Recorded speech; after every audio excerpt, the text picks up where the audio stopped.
Hi everyone, to another video for the channel. Hope you're all well. Thanks for coming back. Hope you're a follower already. If you're new to the channel, hope you enjoy this video. This is just a quick guide on how I paint repair base coat on clear coat. Not too much detail with the wings, bumper. Just me showing you. Just a little voiceover I think we'll do this time. Just one coat. I had it in the oven. I thought I'd get some.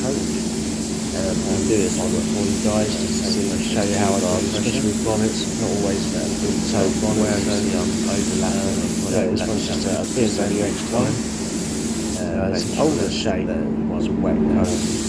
This is just a new bumper. You've got to really put on wet, bashing up. So the repairs on the bonnet, just making sure load of chips easily. With bonnets, I tend to do the chips because if you don't do the chips, they look horrible when you lacquer them. But can't always do every chip, so we try and do as much as we can around the repair. Where we were blending on the wings, we sort of go quite far. So yes, the skin I'm using was stand-ups, and so here where I was getting it on wet, I sort of do maybe 50% coverage each stroke sort of thing. So if you just overlap by 50%, that should give you a good coverage. Go quite slow. Here I'm doing like a drop coat. So where the wet coat is on the first one, this is just to sort out the metallics really, to make them lay flat and stand up like how they should. If you don't, then sometimes, especially like a silver, if you put it on too dry or it runs or something like that, then the metallics won't actually stand up. Some will go sideways, some will actually get a different effect when you actually come to lacquering, especially if you get it in the sun. That's where you can get sometimes like the patchiness or like the cloudiness and things like that. It doesn't look right. So yes, that's why we do the drop coat, mainly for the effect on the metallics. On like solid colours, I tend to drop coat as if I'm doing metallic, just so I don't get the patchiness. There's a mini colour which is horrendous to do, which is a solid colour, and the blend is quite hard to do. So yeah, so it's important just to do the same if you do metallics as if you're doing a solid. I know I'm going off topic there, but I thought I'd just let you know that's what I do. Putting like laying down the base coat. So this bumper, I did actually do a wet and wet coat. So wet and wet is sort of like a thin sort of primer coat, which is like a fast drying coat. It's got a hardener, and yeah, so you just put that on, a bit like a primer, sort of quite a heavy coat you can put on. You have to let it cook, maybe 10 minutes, 5-10 minutes, and then it's literally base over. You don't have to reflat it or anything. It's a non-sanding product, which is awesome. Save you having to make a mess and having to sand all down. That's a bit pain in the arse. But no, this product's awesome with stand-up. So you just literally, it's good, especially like if you like this bonnet where there's so many little chips. Sometimes you're going to miss some, or you get one bit in but it's not fully laid. This will just seal it all and give you a nice surface to paint on. So if you can, I do tend to use wet and wet quite a lot, especially on like repairs and silvers. I do use wet and wet it covers all your scratches.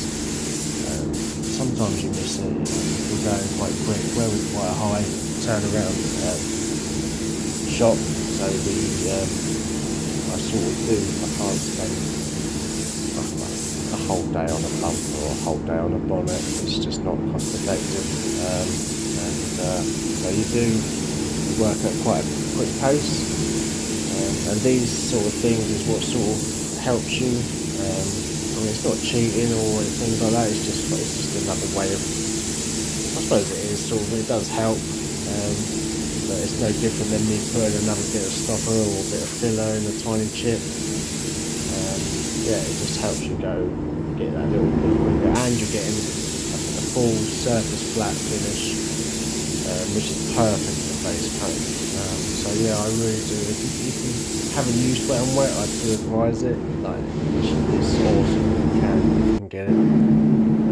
But products these days are so expensive, so work with what you get, I suppose, and what you've got. And yeah, so that's all. Base coat was dried.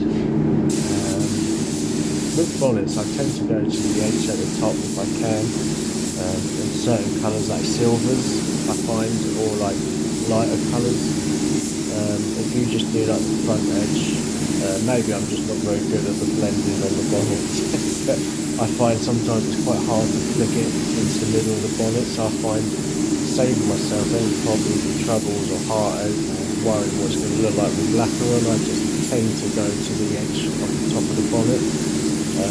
I know then all the chips and everything that I've done is covered. I know the colour's going to be fine. I know it's not going to be like a halo effect where it's like lighter sort of, around the edge of where the blend is.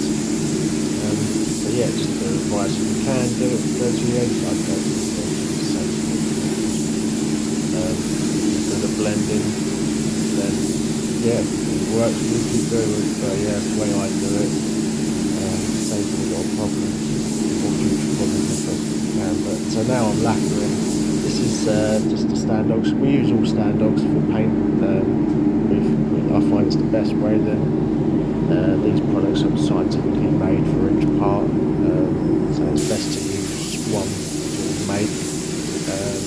Sort of mix hardness, different lacquers. Yeah, it might be alright. I've done it before at other garages where I've had to use different hardness with different lacquers and mix and match. But if you can, I do recommend you sort of try and stick to one make with like lacquer and base coat. They do normally have a base coat and a lacquer. They sort of do try and pair them up together. So yeah, if you can do that. If not, then whatever way works is awesome. As long as the finish comes out. I did forget to put the cord on, so that's why I went for a bonnet. Yeah, so now just this is the second coat. So the first coat I tend, especially on bonnets, I go quite quick because I don't like to pile it on. I hate piling on lacquer. I find it just goes all stodgy, or it goes like dull after a day or two. I just find, or with this lacquer, this is an air dry lacquer, so this won't pop as much, but with other lacquers I've used, if you put too much on it, just get like little pinholes, which are sort of called like a solvent pop, is what they're called. It's just where the surface, when there's so much, the surface is drying and the solvent's underneath, it's still not out yet, so when they're trying to get out, and obviously they put a hole through the top to try and get out, and it just looks horrible.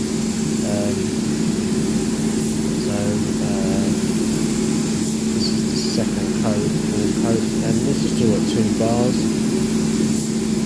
And yeah, it's a bit heavier and a bit slower. So this is the second coat. You're sort of going for like your finish coat. Yeah, the first coat is just like a lay down quick coat, just so it looks so it gives it a nice base for the second coat. I think I've got a video, hopefully I'll show you a bit close up. Yeah, thank you for watching the video, and hopefully you subscribe, like, comment. I don't get many comments, so it'd be great to comment and chat to you guys. And yeah, it came out really nice, and yeah, hopefully keep watching more videos, and see you again soon.